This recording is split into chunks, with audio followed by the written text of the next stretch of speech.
नमस्कार दोस्तों, आज आपको इस वीडियो में राजस्थान बोर्ड कक्षा 12वीं भूगोल ज्योग्राफी के वेरी मोस्ट इम्पोर्टेंट प्रश्न बताऊंगा। दोस्तों, इन प्रश्नों के आने का चांस आपके 22 जून 2020 को भूगोल के पेपर में बहुत ज़्यादा है। तो दोस्तों, इस वीडियो को पूरा जरूर देखना। तो चलते हैं इस पेपर में भाग ए के पहले प्रश्न की तरफ। जैसा कि आप देख सकते हैं, पहले प्रश्न में पूछा गया है हंटिंगटन ने मानव भूगोल को कितने वर्गों में बांटा है। तो दोस्तों, हंटिंगटन ने मानव भूगोल को मुख्यतः यहाँ पे 2 वर्गों में बांटा है। मैं आपको दोनों के नाम बताता हूँ। देखिए, पहला हमारे पास में क्या है, पहला है भौतिक दशाएं, दूसरा हमारे पास में क्या है, दूसरा है मानवीय अनुक्रिया। तो इस प्रकार से हंटिंगटन ने मानव भूगोल को 2 वर्गों में बांटा है। आगे देखते हैं इस पेपर का दूसरा प्रश्न, जिसमें पूछा गया है माउपाक का क्या अर्थ है। दोस्तों, सबसे पहले देखते हैं कि ये माउपाक होता क्या है। देखिए, जब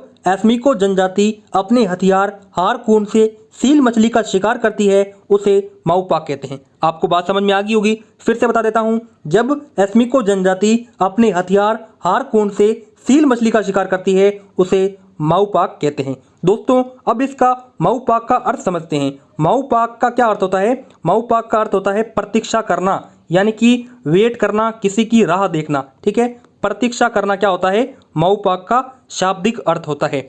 आगे देखते हैं दोस्तों इस पेपर का तीसरा प्रश्न। तीसरे प्रश्न में पूछा गया है तटीय क्षेत्रों में विश्व की जनसंख्या कैसे वितरित है। दोस्तों, आपको बता दूं, जहां पर तटीय क्षेत्र होते हैं वहां पे जनसंख्या बहुत ही कम पाई जाती है। ठीक है, बहुत ही कम पाई जाती है। इसका कारण है, देखिए, तटीय क्षेत्र होते हैं वहां पे जो खेती है वो बहुत ही कम होती है। क्यों दोस्तों? क्योंकि वहां पे क्या होता है कि वहां पे मैदानी इलाका नहीं है, यानी कि प्लेन इलाका नहीं है, समतल नहीं है, वहाँ पे ऐसे तटीय है। तो इस प्रकार से वहाँ पे जो खेती है वो कम होती है। जब खेती कम होगी तब जो अन्न है वो कम उगेगा, तो इसलिए जो जनसंख्या है वो खाएगी क्या, इसलिए जो जनसंख्या है वहाँ पे इतना निवास नहीं करती जितना मैदानी क्षेत्रों पर निवास करती है, यानी कि तटीय क्षेत्रों पर विश्व की जनसंख्या बहुत ही कम है। अब आगे देखते हैं इस पेपर का चौथा प्रश्न, जिसमें पूछा गया है अफ्रीका का काफी भाग निर्धन क्यों है। कहने का मतलब यह है कि जो अधिकतर अफ्रीका है वह गरीब क्यों है। तो दोस्तों, इसके मैं आपको कारण बताता हूं। देखिए, पहला हमारे पास में क्या कारण है कि जो अधिकतर अफ्रीका है वह मरुस्थल के रूप में है, यानी कि डेजर्ट है। ठीक है, वहाँ पे खेती नहीं हो सकती, इसलिए वहाँ के जो लोग हैं वो अधिकतर हैं वह गरीब हैं। ठीक है, दूसरा कारण हमारे पास में ये है कि वहाँ पे टेक्नोलॉजी की कमी है, यानी कि जो सूचना प्रौद्योगिकी होती है उसकी कमी है। इसके कारण क्या है, जो अफ्रीका के अधिकतर लोग हैं वह निर्धन हैं, गरीब हैं। डाउट नट पर होगा अब आपके सभी maths, chemistry, physics, biology doubts का सफाया। बस अपने क्वेश्चन की फोटो खींचो, उसे क्रॉप करो और उसे सबमिट करो। तुरंत ही 3 सेकंड के अंदर वीडियो सॉल्यूशन पाओ। क्लास 6 to 12 से लेके NEET, IIT, JEE mains, advance के लेवल तक तो आज ही डाउनलोड करें, डाउट नट है। आगे चलते हैं, देख सकते हैं पांचवा प्रश्न इस पेपर का, जिसमें पूछा गया है मानव अधिवास से आप क्या समझते हैं। दोस्तों, मानव अधिवास से तात्पर्य मानव द्वारा रचित उस रचना से है जो उसके रहने या कार्य करने या अन्य आवश्यकता की पूर्ति के लिए बनाई गई है। आगे देखते हैं इस पेपर का छठा प्रश्न, जिसमें पूछा गया है अस्थायी अधिवास का आरंभ कब हुआ। दोस्तों, इस पृथ्वी पर मानव समूह जब से रहने लगा है तब से ही स्थायी अधिवास का जो प्रारंभ है वो हो गया था। आगे देखते हैं इस पेपर का सातवां प्रश्न। सातवें प्रश्न में पूछा गया है प्राथमिक व्यवसाय क्या है। दोस्तों, प्राथमिक व्यवसाय के अंदर कई प्रकार के प्राकृतिक संसाधन आते हैं। जैसे कि आपको मैं एग्जाम्पल के तौर पर बताऊं, पहला आप कह सकते हो खेती। ठीक है, खेती यहाँ पे सबसे बड़ा प्राकृतिक संसाधन है प्राथमिक व्यवसाय का। दूसरा हमारे पास में एग्जाम्पल है पशुपालन। क्या है दोस्तों? पशुपालन है वो हमारे पास में प्राथमिक व्यवसाय का एक क्या है, एग्जाम्पल है। तीसरा आप कह सकते हो दोस्तों मछली पालन। क्या कह सकते हो दोस्तों?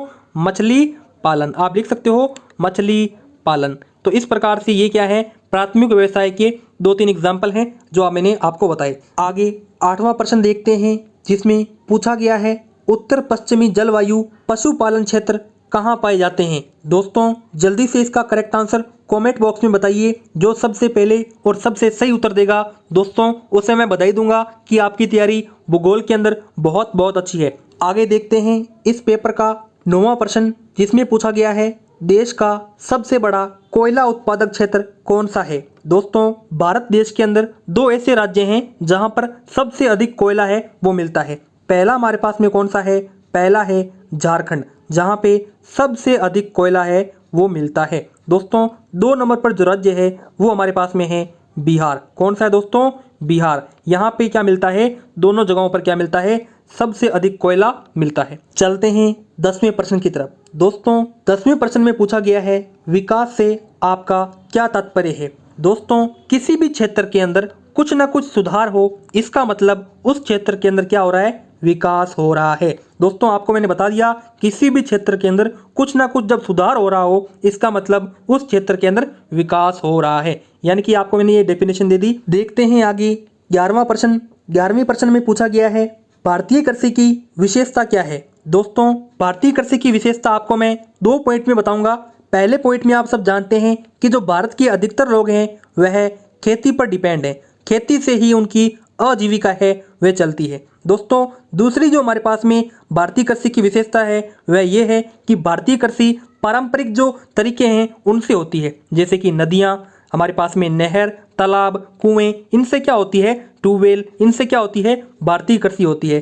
तो ये क्या है? भारतीय कृषि की मैंने आपको 2 विशेषता बता दी। चलते हैं आगे 12वें प्रश्न की तरफ। जैसा कि आप देख सकते हैं 12वें प्रश्न में पूछा गया है राष्ट्रीय विकास परिषद का कोई एक मुख्य कार्य बताएं। दोस्तों, जल्दी से इसका करेक्ट आंसर कमेंट बॉक्स में बताइए। देखता हूं कि सबसे पहले और सबसे सही उत्तर इसका कौन देता है। दोस्तों, चलते हैं 13वें प्रश्न की तरफ। 13वें प्रश्न में पूछा गया है राजस्थान में सतही जल संसाधन के स्रोत कहाँ हैं और राज्य में कितने बड़े तालाब हैं? दोस्तों, आपको बता दूं, हमारे पास में राजस्थान के अंदर इंदिरा गांधी नहर है जो कि हनुमानगढ़, गंगानगर, बीकानेर, जोधपुर, जैसलमेर यहाँ से होकर गुजरती है। तो दोस्तों, हमारे पास में जो सतही जल संसाधन है राजस्थान के अंदर वो हमारे पास में कौन सी है? इंदिरा गांधी नहर। आगे हमारे पास में दूसरी में सतही जल संसाधन की बात करूं तो हमारे पास में कौन सी है? चंबल नदी, जो कि कोटा वगैरह वहां पे है। तो इस प्रकार से हमारे पास में राजस्थान के अंदर मुख्यतः 2 सतही जल संसाधन के स्रोत हैं। अब आगे देखते हैं इस पेपर में भाग बी का 14वां प्रश्न, जिसमें पूछा गया है मानव भूगोल को भूगोल की आधारभूत शाखा क्यों माना गया है? दोस्तों, आपने यहाँ पर एक चीज गौर की, भाग बी के अंदर 2-2 नंबर के जो प्रश्न है वे आना शुरू हो गए हैं। मैंने आपको भाग ए के अंदर जो 1-1 नंबर के प्रश्न थे उन सभी प्रश्नों के उत्तर है वो आपको मैंने साथ साथ में बताए थे, लेकिन अब भाग बी के प्रश्नों में आपको मैं उत्तर नहीं बताऊंगा, क्योंकि अब यदि मैंने उत्तर बता दिए तो जो वीडियो है वो लंबी बन जाएगी। दोस्तों, आप क्या कीजिए, इन प्रश्नों को जैसे जैसे वीडियो चल रही है आप इन प्रश्नों को कॉपी पर लिखते जाइए और जब वीडियो खत्म हो जाए तब इन प्रश्नों को सॉल्व करने की जरूर कोशिश करना। दोस्तों, अब आगे देखते हैं 15वां प्रश्न। 15वें प्रश्न में पूछा गया है ग्रामीण अधिवासियों की कोई 5 समस्याएं बताइए। आगे हमारे पास में 16वां प्रश्न है, जिसमें पूछा गया है तृतीयक व्यवसायों का वर्गीकरण प्रस्तुत करें।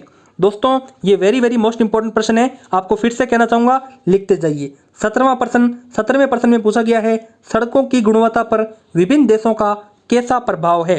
आगे चलते हैं 18वें प्रश्न की तरफ। देख सकते हैं दोस्तों, 18वें प्रश्न में पूछा गया है विभिन्न व्यापार संगठन का निर्माण कब और कैसे हुआ। दोस्तों, आगे हमारे पास में 19वां प्रश्न है। 19वें प्रश्न में पूछा गया है जल प्रदूषण के क्या कारण हैं। आपको जल प्रदूषण होता है उसके आपको कारण बताने हैं। 20वां प्रश्न पूछा गया है वर्दी काल की विशेषताएं क्या है। ठीक है, जो ग्रोथ पीरियड होता है उसकी आपको कैरेक्टरिस्टिक्स बताने हैं। आगे हमारे पास में 21वां प्रश्न इस पेपर का राष्ट्रीय व अंतर्राष्ट्रीय संसाधनों की क्या विशेषताएं हैं। आगे देख सकते हैं आपके पास में मानचित्र का प्रश्न आ चुका है। 22वां विश्व के मानचित्र में निम्नलिखित को दर्शाना है।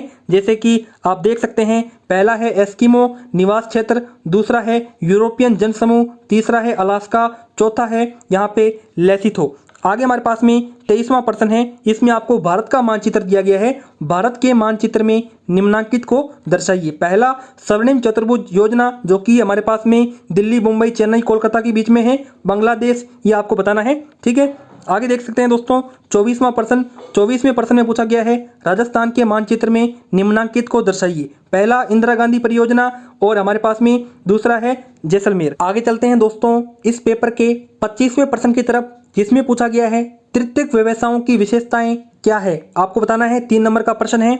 आगे हमारे पास में 26वां प्रश्न, 26वें प्रश्न में पूछा गया है जनसंख्या घनत्व से आपका क्या अभिप्राय है, इसकी क्या विशेषताएं हैं। ये भी आपके पास में 3 नंबर का प्रश्न है। आगे देखते हैं 27वां प्रश्न। 27वें प्रश्न में पूछा गया है द्वितीयक पंचवर्षीय योजना के निर्माण व ढांचे के साथ उद्देश्य पर प्रकाश डालें। दोस्तों ये 3-3 नंबर के प्रश्न थे भाग सी के। आगे हमारे पास में इस पेपर का लास्ट भाग आता है डी, ठीक है, जिसका देखते हैं 28वां प्रश्न। देख सकते हैं दोस्तों 28वें प्रश्न में पूछा गया है भारत में जैविक कृषि के विकास को समझाते हुए जैविक एवं रासायनिक कृषि में अंतर स्पष्ट कीजिए। 4 नंबर का प्रश्न है भाग डी का 28वां प्रश्न। दोस्तों आगे हमारे पास में भाग डी का 29वां प्रश्न 4 नंबर का है विश्व स्तर पर पाए जाने वाले 3 आयु वर्गों का वर्णन करें और विभिन्न महाद्वीपों और राष्ट्र में युवा वर्ग के लोगों का वितरण दर्शाइए। यह भी आपके पास में 4 नंबर का प्रश्न है। दोस्तों आगे हमारे पास में इस पेपर का 30वां प्रश्न है जिसमें पूछा गया है इंदिरा गांधी नहर परियोजना का निर्माण कैसे हुआ और यह कैसे संचालित होती है। दोस्तों आखिरी में हमारे पास में 30वें के अथवा में एक और प्रश्न दिया गया है राजस्थान में धात्विक खनिजों का वितरण और उत्पादन कैसे होता है। दोस्तों इस प्रकार से आज आपको मैंने इस वीडियो में राजस्थान बोर्ड कक्षा 12वीं भूगोल का एक ऐसा मॉडल पेपर बताया। दोस्तों इस मॉडल पेपर में जितने भी प्रश्न हैं बहुत ही इंपॉर्टेंट है। आपके 22 जून को ज्योग्राफी भूगोल के पेपर में आने का इन प्रश्नों का बहुत ज़्यादा चांसेस है। दोस्तों यदि आपको ये प्रश्न समझ में नहीं आए, आपको कोई भी डाउट है, आप मुझसे कमेंट बॉक्स में पूछ सकते हो। दोस्तों यदि आपको ये वीडियो पसंद आई, इस वीडियो को लाइक कीजिए, चैनल को सब्सक्राइब कीजिए। मिलते हैं नेक्स्ट वीडियो में, तब तक के लिए जय हिंद, जय भारत।